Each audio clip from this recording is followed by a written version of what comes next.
আসসালামু আলাইকুম, welcome to my channel three sisters kitchen. আজ আপনাদের জন্য নিয়ে এলাম গরুর মাংসের একটি রেসিপি। চলুন তাহলে দেখে নেওয়া যাক কীভাবে আমি এটা তৈরি করছি। সবাই তো এক এক রকম করে রান্না করে গরুর মাংস। আমি যেভাবে আজকে রান্না করেছি সেভাবে একবার রান্না করে দেখবেন, আপনাদের কাছে ভালো লাগবে। ভালো করে ধুয়ে পরিষ্কার করে যে পাত্রে রান্না করব সেই পাত্রেই নিয়ে নিয়েছি। তারপর এখানে আমি হলুদ গুঁড়ো দিয়ে দিলাম,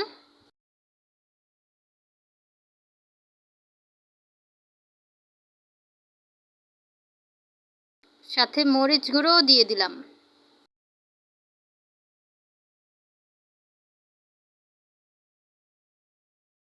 তিন চারটা কাঁচামরিচ দিয়ে দিলাম, দুইটা তেজপাতা ছেড়ে দিয়েছি, আর সাথে তিনটা এলাচও দিয়ে দিলাম, দারচিনিও সাথে দিয়ে দিলাম, স্বাদ মতো লবণ দিয়ে দিলাম।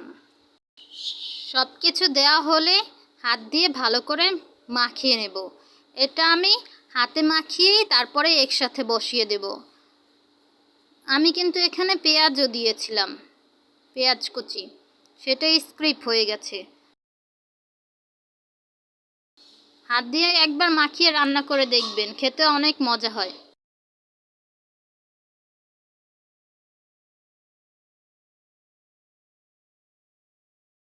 মাখানো হয়ে গেলে আমি এখানে দিয়ে দিব আদা রসুন বাটা,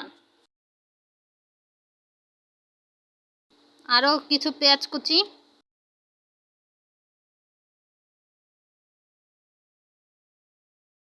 তারপর তেল দিয়ে ভালো করে একটু মাখিয়ে নেব।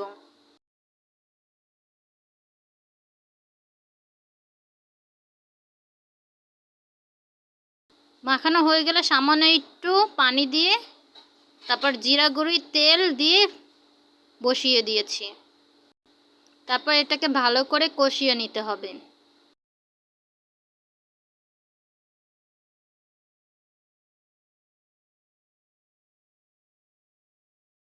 মাংস দিয়ে যে পানি বের হবে তাতেই আমি কষিয়ে নেব। এই যে দেখুন, কষাতে কষাতে কতটা পানি বের হয়েছে মাংস দিয়ে।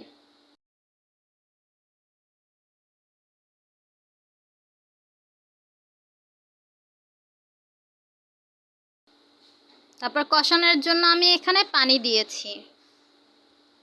এই পানি দিয়ে ভালো করে কষিয়ে নিব।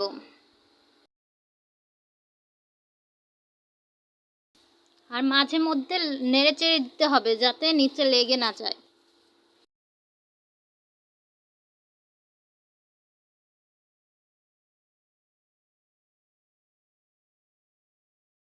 কষানো হয়ে গেলে এখানে আমি আলু দিয়ে দিলাম, আলু দিয়েও ভালো করে কষিয়ে দিব।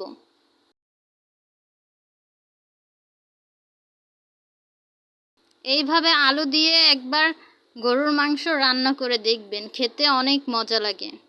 আর সাথে আমি ঝোলের জন্য পানিও দিয়ে দিলাম।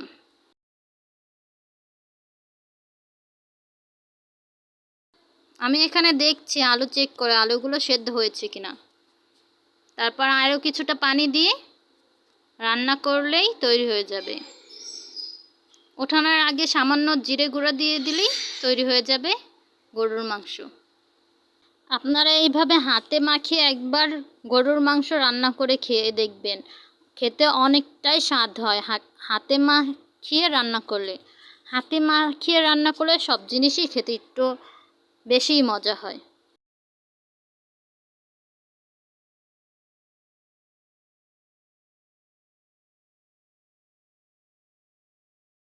তারপর এখানে আমি ভাতের সাথে পরিবেশন করলাম। ভাত নিয়েছি, শসা নিয়েছি, মরিচ আর পেঁয়াজ দিয়ে পরিবেশন করলাম। খেতে আলহামদুলিল্লাহ অনেক মজা হয়েছে, টেস্ট লেগেছে অনেক, ইয়াম্মি ইয়াম্মি। আপনারা এভাবে একবার তৈরি করে খাবেন কিন্তু।